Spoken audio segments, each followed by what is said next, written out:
Hey everybody, it's Terry here over in Cabayugan, Sabong, hiking up the road. Found this dirt rock road and followed it out, and of course it fingers off into the mountains, and these was able to drive like a car. Now you're kind of down to motorbike or hiking. This one maybe get a trike down still. Anyhow, it heads up towards down the valley towards the mountains, or in between the mountains here, so you can see them in the backdrop. So it's the furthest I've hiked away from where we're living at. So it's probably about 5 o'clock, April the 24th, I believe. Like I said, I forgot the day, Tuesday or Wednesday or something like that.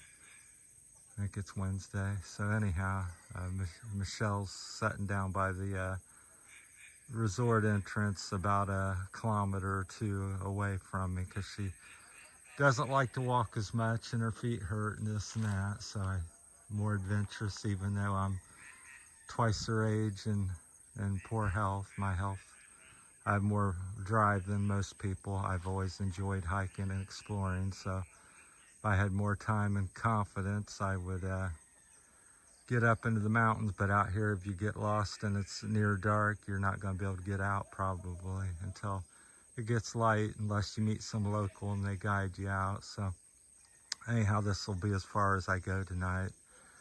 So it doesn't appear like there's too much, but I'm sure there's somebody living back here. But most of the civilization is back this way. So yeah, it's real lush and jungly here in Palawan, where it's the last of the great Philippines, kind of unexplored in nature, and big trees, big animals. Seen a big monitor lizard, I guess they call it here.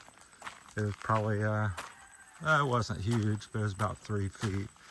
Bigger than what I'm used to seeing back in America, because most of ours near Kentucky and Ohio would be, our little lizards would maybe be 12, 15 inches or something. This is 3 feet. So we'll walk you back a little bit and continue the video, so you'll see how the trail gets a little wider as we go. And there's a place there. You start to run into more places here. So far, everybody's been very friendly here, and I haven't spoke to too many people here on this road, but back where we're staying, everybody's nice, and I've not had really any problems with people here in the Philippines in my 2.5 years. I'm sure there are some problem people and problem places, but fortunately or lucky, I haven't discovered them. That's really beautiful up there. The top of the mountain's covered in clouds, and then just below that, the sun's shining on the limestone cliffs. So I'd guesstimate they're 500 to 1,000 feet high in spots, because the hill itself is probably 4,000 to 6,000 foot elevation. So as I come up here, at least 2 or 3 days a week, I try to walk a different lane and explore. Now if Michelle was with me, I feel more comfortable, because she can speak to people and ask questions. Is it okay, and where's this go, and talk to them. I don't know, most people don't speak English as well, especially as you get out this way. That's a little nicer house there, surprisingly. All cement, it looks like, for the most part. Then there's a road that splits here. Looks like the one I went up is not very well traveled, as the one here that goes right in front of the house. And got some fencing, which is unusual in the Philippines. Most places are very open and don't have signs and gates and that type of stuff. Now the houses typically will, like this one we showed, they had the little bamboo fence and out front here, but most of the land here is free range, and that probably goes up to that back of Cabayugan or something. But there's the big mountain, 2-story house. Almost looks like a pension house to some degree. It looks like extra, lots of doors up there. I'm not sure. I think it's just an individual's house. There's a little place to rest or sit, it looks like. A little, I forget what they call them. I'll think of it here in a minute. And then, of course, across the road over there is the other side of the mountains. This goes out to the main road, Cement Road.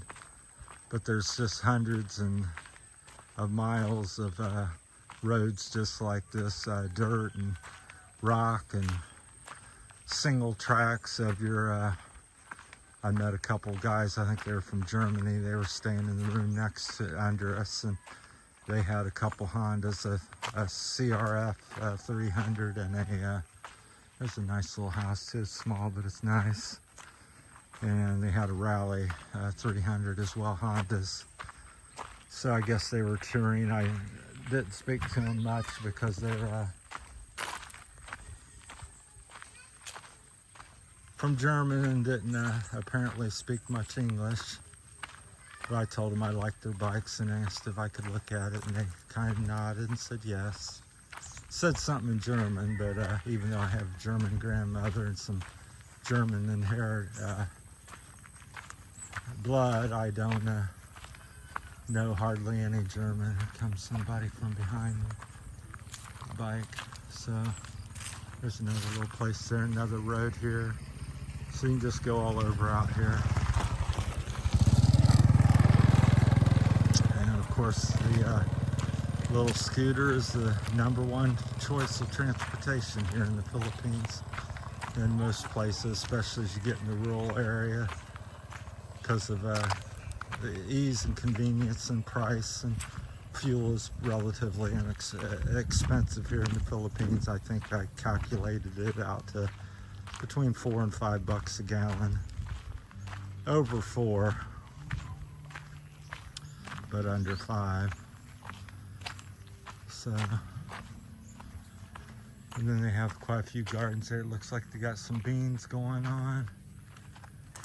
Some sagging, which is banana, for you Westerns that don't know what sagging is. Sagging is banana. There's a dog. Most of the dogs have been pretty friendly, but when they hear me speak, they know that I'm a foreigner because I don't have the language they're building here. They got a couple vans. I thought they were, they still might be tourist vans, but I think they are, but they're building a house. So we'll head back out to the main road and hook up with Michelle again, but I just thought it was so beautiful back here. See, I could see myself living, although once again, I'd like to be a little closer to the beach. I mean, you can get there in 5 to 15 minutes on a bike, but walking is probably about 45-minute walk from here, which is what I'm prefer doing. So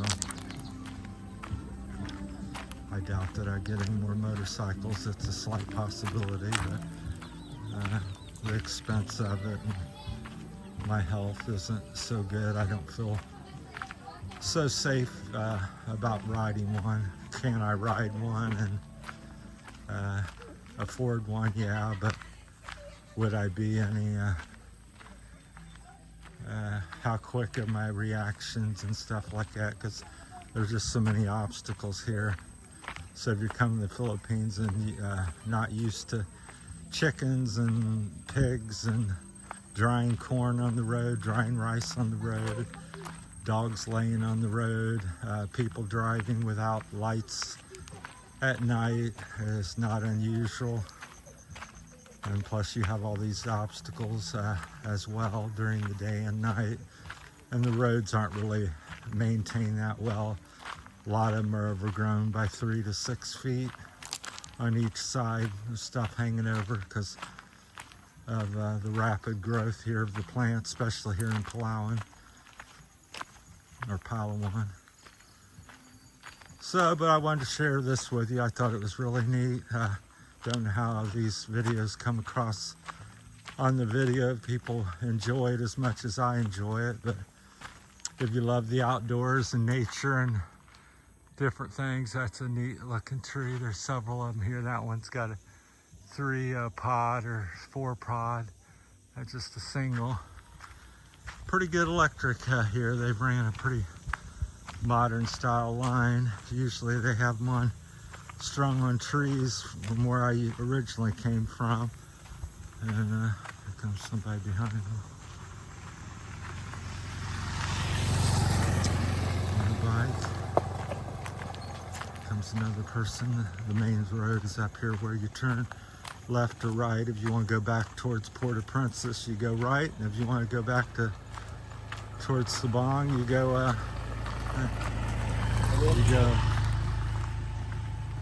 left, which is what I'm going to do. So got about a 40-minute walk. So I like to walk every day. I go on a 1 to 6 hour a day walking. Usually break it up by 2 or 3 walks. Today I didn't walk this morning, so I'm walking a bigger one this evening. There's a few military people here, National Guard and Marines, and they jog, so I've ran with them a little bit, as much as I could. They tend to run up the road here. And along the beach, we passed one tonight jogging, so if I wasn't with Michelle, I'd have ran with him a little bit more, or some. So this is the main road. It's most of the roads here are cement. They're not asphalt, and they're poured about 10 inches thick, so they're quite well made. I assume they last a long time. But that's the entrance to the like a side chute of Cabayugan. The main part of the barangay and everything's just up the road a kilometer or 2. I've not hiked up there that far yet, so it's not much further.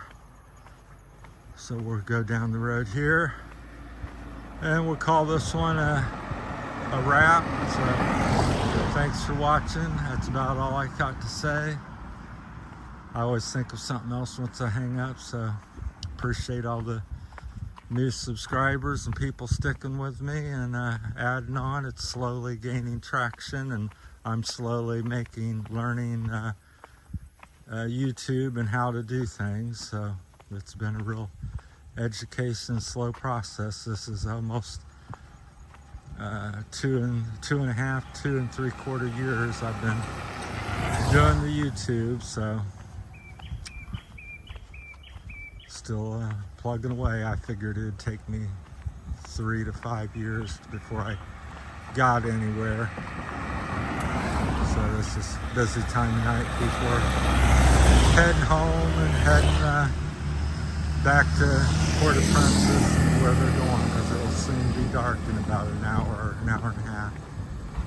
And a lot of times it comes up a little rain late in the evening. So that's it from Terry's Philippine Journey on one of my many hikes through Sabang. Thanks for watching. Talk to you later. Take care.